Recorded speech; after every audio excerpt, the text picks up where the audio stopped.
नमस्कार, जय हिंद, वंदे मातरम। साथियों, मैं अभिषेक मिश्रा आज आप सभी लोगों का हमारे दृढ़ संकल्प पर बहुत बहुत स्वागत करता हूं। और आज की इस एनसीईआरटी टेस्ट सीरीज में मैं आप सभी लोगों के लिए क्लास 7 की एनसीईआरटी ज्योग्राफी का चैप्टर नंबर 2 लेकर के आया हूं। इससे पहले हम क्लास 6 की एनसीईआरटी ज्योग्राफी के सभी चैप्टर्स की टेस्ट को ले चुके हैं और इसके बाद में क्लास 7 की एनसीईआरटी ज्योग्राफी का चैप्टर नंबर 1 कल आया था। अगर आपने अभी तक इन सभी चैप्टर्स के वीडियोस को नहीं देखा है तो डिस्क्रिप्शन बॉक्स में हमने पूरी प्लेलिस्ट की लिंक दे दी है और ऊपर आई बटन में भी आपको प्लेलिस्ट की लिंक मिल जाएगी, जाकर के आप सभी चैप्टर्स के वीडियोस प्लेलिस्ट के माध्यम से देख सकते हैं। तो हमारे आज के इस चैप्टर का नाम है हमारी पृथ्वी के अंदर, अर्थात आज के इस चैप्टर में जितने भी क्वेश्चंस आपसे पूछे जाएंगे सारे के सारे क्वेश्चन पृथ्वी के अंदर पर आधारित है। अर्थात हमारी जो पृथ्वी है, पृथ्वी की आंतरिक संरचना कैसी होती है, पृथ्वी में कितनी परतें पाई जाती हैं, कौन सी प्लेट कैसी है, किस प्लेट का कार्य क्या होता है, लावा कैसे निकलता है, भूकंप कैसे फूटता है, इन पर आधारित आज के सारे क्वेश्चन है। और एक बात ध्यान से सुन लीजिएगा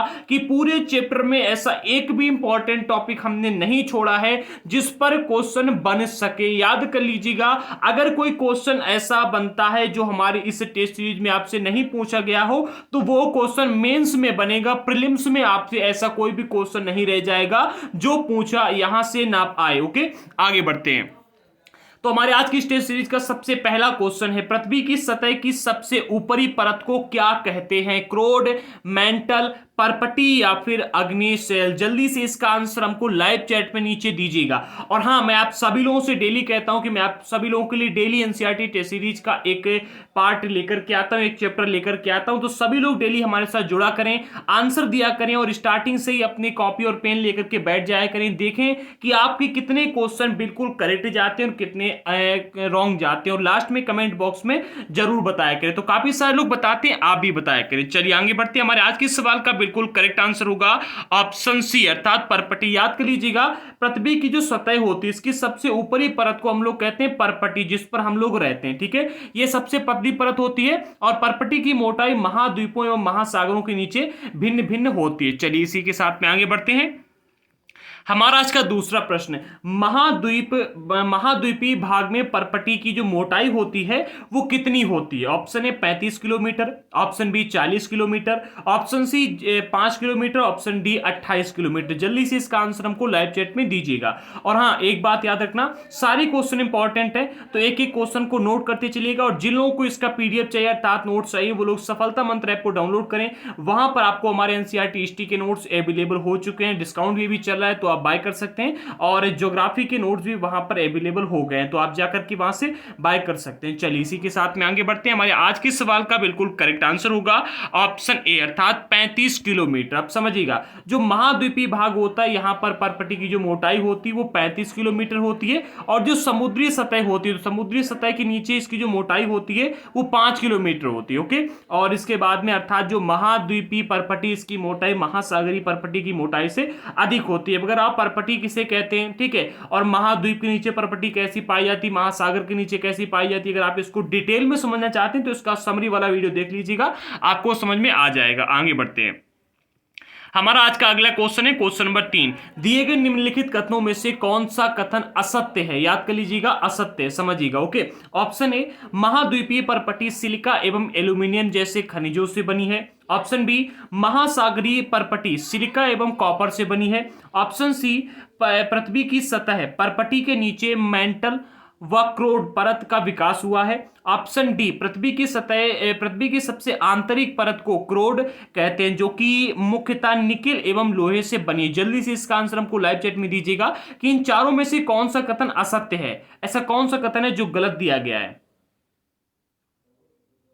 वैसे जिसने हमारा समरी वाला वीडियो देखा है वो बिल्कुल करेक्ट आंसर यहां पर दे पाएगा क्योंकि मैंने वहां पर आपको फुल डिटेल में एक एक टॉपिक को बड़े आराम से समझाया है। ओके, आगे बढ़े तो हमारे आज के सवाल का बिल्कुल करेक्ट आंसर होगा ऑप्शन बी, अर्थात जो दूसरा कथन है वो वाला कथन बिल्कुल गलत दिया गया, बाकी के 3 कथन बिल्कुल सही है। इसको समझिएगा, जो ऑप्शन बी है ये असत्य है। महासागर की जो परपटी होती है मुख्यतः सिलिका और मैग्नीशियम से बनती है। यहां पर दिया गया सिलिका और कॉपर, कॉपर से नहीं बनती है, मैग्नीशियम से बनती है। और जो हमारी महाद्वीप की परपटी होती है सिलिका और एल्यूमिनियम से बनी होती है। ओके, और जो ये जो आपके महासागरीय परपटी होती है जिसे जो सिलिका और मैग्नीशियम से मिलकर के बनती है, इसे सीमा कहा जाता है। क्या सीमा कहा जाता है? सिलिका का SI और मैग्नीशियम का Ma, इसे सीमा कहा जाता है। ठीक है, अब परपटी के ठीक नीचे मेंटल होता है जो कि 2900 किलोमीटर की गहराई तक फैला होता है और पृथ्वी की सबसे आंतरिक परत क्रोड कहलाती है। ठीक है, अर्थात सबसे अंदर वाली परत जो होती है, 3 परतें होती है, सबसे ऊपर वाली को कहते हैं परपटी,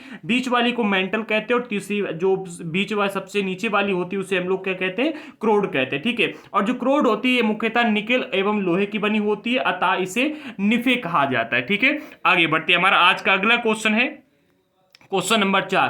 परपटी के ठीक नीचे मेंटल लगभग कितनी गहराई तक फैला होता है? जल्दी से इसका आंसर दीजिएगा।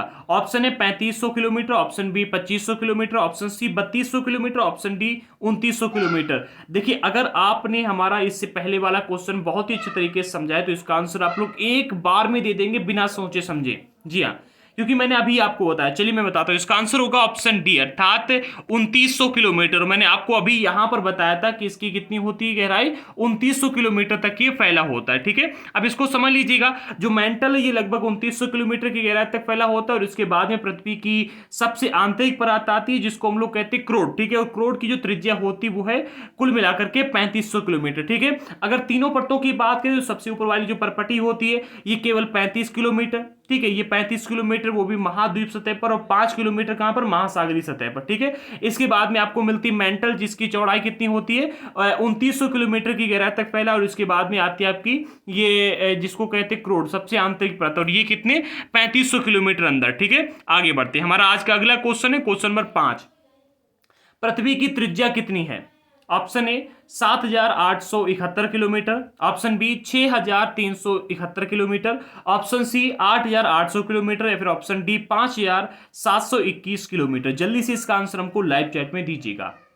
आपका आंसर हमारे लिए अत्यंत ही महत्वपूर्ण है, तो जल्दी जल्दी सभी लोग आंसर देते रहिएगा और इसी प्रकार से हम डेली आपके लिए क्विज लाते रहेंगे। हमारे आज के सवाल का बिल्कुल करेक्ट आंसर होगा ऑप्शन बी, अर्थात 6371 किलोमीटर। याद कर लीजिएगा, जो हमारी पृथ्वी है इसकी जो त्रिज्या है 6371 किलोमीटर है। ठीक है, और पृथ्वी के आयतन के हिसाब से अगर देखोगे तो पृथ्वी के आयतन का केवल 1% हिस्सा परपटी जिस पर हम लोग रहते हैं सबसे ऊपर वाली परत, 84% हिस्सा में आपका मेंटल पाया जाता है। ठीक है, और 15% हिस्सा में आपका क्रोड है। ठीक है, पृथ्वी कैसी है आप देखेंगे तो गोल है। ठीक है, और बीच में आपका पाया जाता है क्रोड। ठीक है, जिसको कोर भी कहते हैं। उसके बाद में आपको मिलता है इस प्रकार से मेंटल जो कि ये वाला है। उसके बाद में आपको मिलती है सबसे ऊपर वाली ये जो परत होती है, ये वाली जो दिखाई दे रही है। ठीक है, इसे हम लोग क्या कहते हैं? इसे परपटी कहते हैं। ठीक है, तो मैंने समरी वाले वीडियो में अच्छे से आपको समझाया, आप जाकर के देख सकते हैं। हमारा आज का अगला क्वेश्चन है क्वेश्चन नंबर 6। सेल मुख्य रूप से कितने प्रकार की होती है? सेल का अर्थ होता है पत्थर। ठीक है, तो जो सेलें होती हैं ये कितने प्रकार की होती हैं? सेल को आप लोग पत्थर से समझ सकते हैं, सेल अर्थात पत्थर। ठीक है, तो जो सेल होती है मुख्य रूप से कितने प्रकार की होती हैं? 7, 4, 3 या फिर 5? प्राकृतिक रूप से पाए जाने वाले पत्थर को सेल कहते हैं। ठीक है, तो हमारे आज के सवाल का बिल्कुल करेक्ट आंसर होगा ऑप्शन सी, अर्थात 3 प्रकार की, केवल 3 प्रकार की। जी हाँ, सबसे पहली सेल को कहते हैं अग्नेय सेल जिसको आप लोग इग्नियस रॉक भी कह सकते हैं। दूसरा होता है आपको अवसादी सेल, इसको आप लोग सेडिमेंट्री रॉक कह सकते हैं। और तीसरा होता है आपका कायांतरित सेल। ठीक है, इसको आप लोग मेटामोर्फिक रॉक भी कह सकते हैं। ठीक है, ये 3 इंग्लिश में नाम दिए गए हैं। ठीक है, और बाकी कायांतरित, अवसादी और अग्नेय हिंदी में। ओके, आगे बढ़ते हैं। हमारा आज का अगला क्वेश्चन है क्वेश्चन नंबर 7।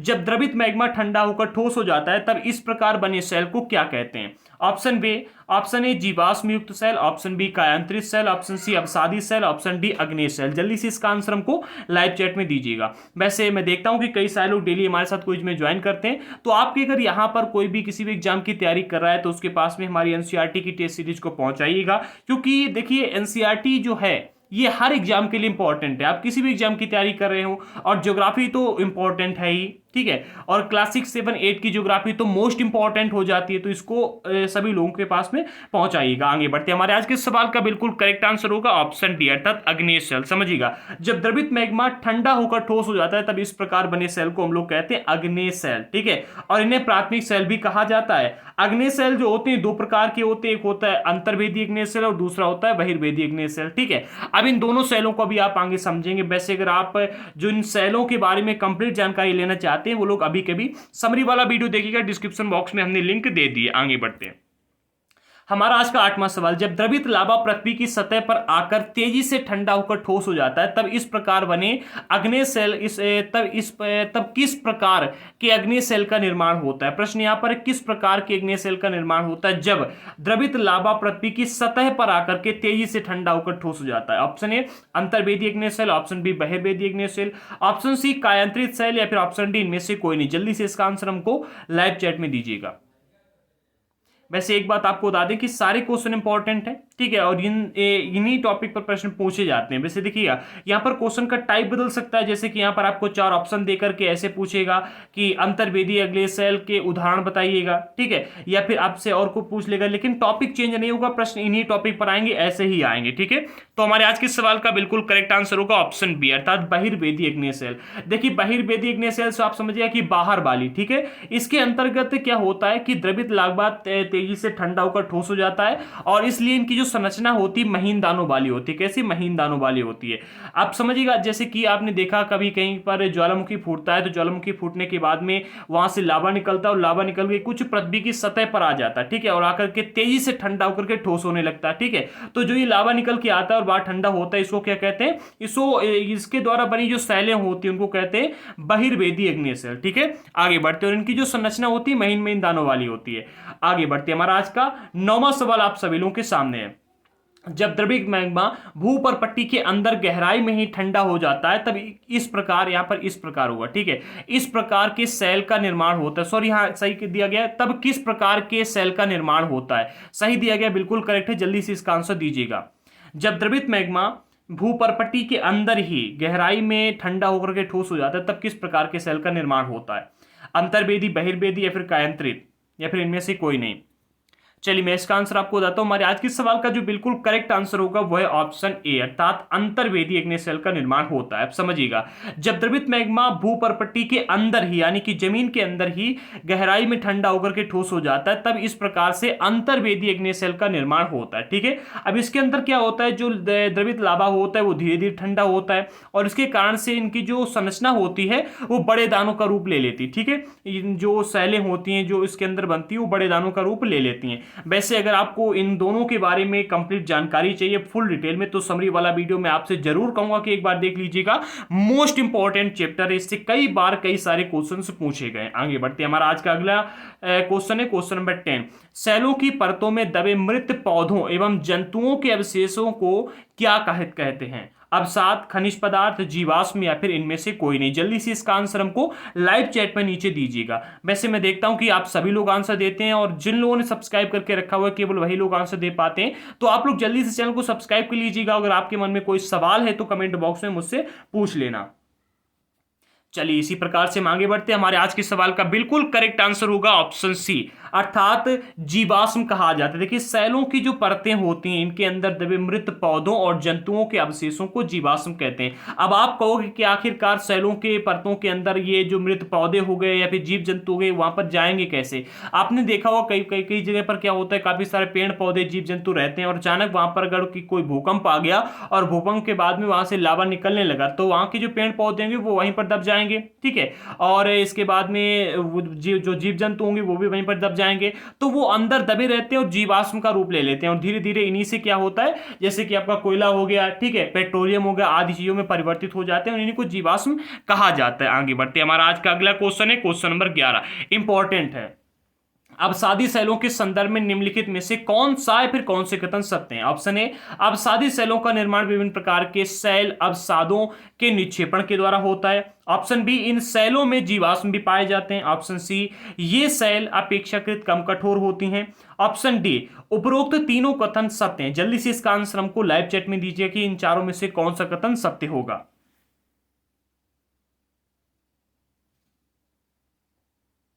वैसे हाँ, मैंने जो स्टार्टिंग में आपसे कहा था याद रखना, लास्ट में मुझे जरूर बताना कि आपके आज कितने क्वेश्चन बिल्कुल करेक्ट गए। तो हमारे आज के सवाल का बिल्कुल करेक्ट आंसर होगा यहाँ पर ऑप्शन नहीं दिया गया, वैसे समझ लीजिएगा इसका आंसर होगा ऑप्शन डी, अर्थात उपरोक्त तीनों कथन बिल्कुल सत्य है। समझिएगा विभिन्न प्रकार की जो शैलें होती हैं, लुढ़क करके, चटक करके या फिर एक दूसरे के साथ में टकरा करके छोटे छोटे टुकड़ों में बट जाती हैं, टूट जाती हैं, ठीक है। और इन छोटे छोटे कणों को क्या कहा जाता है? अवसाद कहते हैं। क्या कहते हैं? अवसाद कहते हैं। ये जो अवसाद होते हैं, हवा हो गई, जल हो गई, इनके द्वारा क्या होता है, एक स्थान से दूसरे स्थान पर स्थानांतरित हो जाते हैं, पहुंच करके निक्षेपित हो जाते हैं। जैसे आपने देखा होगा कई बार कहीं पर अगर धूल होती है और तेज हवाएं चलती है तो वहां से धूल उड़ करके दूसरे स्थान पर पहुंच जाती है। जब कभी पानी बरसता है, ठीक है, तो नदी के आसपास कटान होती है और मिट्टी वहां से बहकर चली जाती है। ठीक इसी प्रकार से ये जो सैलें होती है, सैलों के ऊपर जब पानी बरसता है, धूप पड़ती है, कई सारे बदलाव होते हैं, तो वो चटक करके, टूट करके एक स्थान से दूसरे स्थान पर टुकड़े, छोटे टुकड़ों में पहुंच जाती हैं, ठीक है। और इन्हीं को अवसाद कहते हैं। ये अदृढ़ अवसाद जो होते हैं दब करके सैल की परतें बनाते हैं, ठीक है। ये इस कारण से ये अपेक्षाकृत कम कठोर होते हैं तथा इन सैलों को अवसादी सैल कहते हैं। अब समझिएगा, देखिए इसका सबसे अच्छा उदाहरण आपको मिलता है बालू टिब्बा। मैंने समरी वाले वीडियो में चित्र के माध्यम से भी आपको समझाया। बालू टिब्बा किसे कहते हैं? आपने कई बार देखा होगा, गोल गोल ऐसी करके हवाएं चलती हैं, ठीक है, ऐसी हवाएं चलती जो अपने अंदर काफी बड़ा चक्रवात का रूप लेकर चलती। गांव में इसे डकूरा कहा जाता है, कहीं कहीं पर इसे कहा जाता है बवंडर, ठीक है। तो जो बवंडर होते हैं ये रेगिस्तान में ज्यादा चलते हैं और जब ये रेगिस्तान में उठते हैं तो अपने साथ में काफी सारी मिट्टी को अपने साथ में उठा लेते हैं। उठा करके एक स्थान से दूसरे स्थान पर जब पहुंचते हैं और जब भी हवा शांत होती तो उस स्थान पर साली बालू जो होती, जो मिट्टी होती, वो वहीं पर गिरा देते, वहां पर बालू टिब्बा अर्थात छोटी पहाड़ी का निर्माण हो जाता है, ठीक है। तो इसी को ये कहते हैं। आगे बढ़ते हैं, हम आगे बढ़ते हैं। हमारा आज का अगला क्वेश्चन है क्वेश्चन नंबर 12। इसका आंसर सभी लोग देना। उच्च ताप एवं दाब के कारण कौन सी सेल कायांतरित सेल में परिवर्तित तो हो सकती है? अग्नेय सेल, अवसादी सेल, एवं भी दोनों, या फिर इनमें से कोई नहीं। जल्दी से इसका आंसर हमको लाइव चैट में दीजिए। अर्थात यहां पर समझिएगा, कायांतरित सेल का अर्थ क्या होता है जानते हो? कायांतरित सेल उसे कहते हैं जो अपनी काया को बदल ले, यानी कि अपना रूप बदल ले, ठीक है। जैसे कि आपने कई बार सुना होगा कि भाई ये तो दल बदलू है, ठीक है, ये बदल जाता है, ठीक है, ये काया कल्प है, ठीक है, मतलब ये बदल जाता है। ये अपनी काया का अर्थ होता है अपना रूप, ठीक है, अर्थात तो रूप बदल लेने वाली सेल, ठीक है। तो इसका आंसर होगा ऑप्शन सी, अर्थात ए बी दोनों, जो अग्नेय सेल होती हैं और जो अवसादी सेल होती हैं, ये दोनों सेल कायांतरित सेल में परिवर्तित हो सकते हैं, ठीक है। जब उच्च ताप एवं उच्च दाब होता है तो इसके कारण से अग्नेय सेल और जो अवसादी सेलें होती हैं इनके भौतिक और रासायनिक संगठन में परिवर्तन होता है, तब कायांतरित सेलें, कायांतरित चट्टानें जो होती हैं इनका निर्माण होता है, ठीक है। उदाहरण के लिए आपने कई बार देखा होगा जो चीनी मिट्टी होती है स्लेट में परिवर्तित हो जाती हैं, चूना पत्थर संगमरमर में परिवर्तित हो जाता है। तो ये जो पत्थर बनते हैं अलग अलग प्रकार के कायांतरित सेलों के माध्यम से ही बनते हैं, ठीक है। इनका कायाकल्प होकर के अपना रूप बदल करके ऐसी बन जाती हैं, ठीक है। वैसे इस टॉपिक को हमने पूरा डिटेल में समरी वाले वीडियो में समझाया है, डिस्क्रिप्शन बॉक्स में लिंक दी गई है। अगर आपको अच्छे से समझना है तो आप जाकर के एक बार देख लेना, क्योंकि आधा अधूरा ज्ञान हानिकारक होता है, ठीक है। ज्ञान लीजिएगा पूरा, ठीक है। आगे बढ़ते हैं। हमारा आज का 13वां सवाल आप सभी लोगों के सामने। प्राकृतिक रूप से पाए जाने वाले ऐसे पदार्थ जिनका निश्चित भौतिक गुणधर्म एवं निश्चित रासायनिक मिश्रण होता है, ऐसे पदार्थों को क्या कहते हैं? सेल, जीवाश्म, अवसाद या फिर खनिज? जल्दी से इसका आंसर हमको लाइव चैट में दीजिएगा। वैसे आपको बता दें कि हमारा आज का लास्ट क्वेश्चन है और इसके बाद में आप लोग बताइएगा कि आपके कितने आंसर बिल्कुल करेक्ट गए, ईमानदारी के साथ में, ठीक है।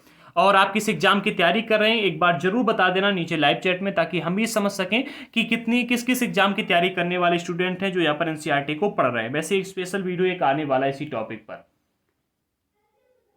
चलिए मैं इसका आंसर आपको बताता हूं। हमारे आज के सवाल का जवाब होगा ऑप्शन डी, अर्थात खनिज। समझ लीजिएगा, देखिए प्राकृतिक रूप से खनिज पाए जाते हैं, ठीक है। और ये जो खनिज जो होते हैं प्राकृतिक रूप से पाए जाने वाले ऐसे पदार्थ होते हैं, इनका निश्चित भौतिक गुणधर्म होता है, ठीक है, और निश्चित रासायनिक मिश्रण भी होता है। ऐसे पदार्थों को ही हम खनिज कहते हैं, ठीक है। तो हमारे आज की इस पूरी की पूरी क्विज में, पूरी की पूरी लाइव टेस्ट में इतने ही क्वेश्चन थे।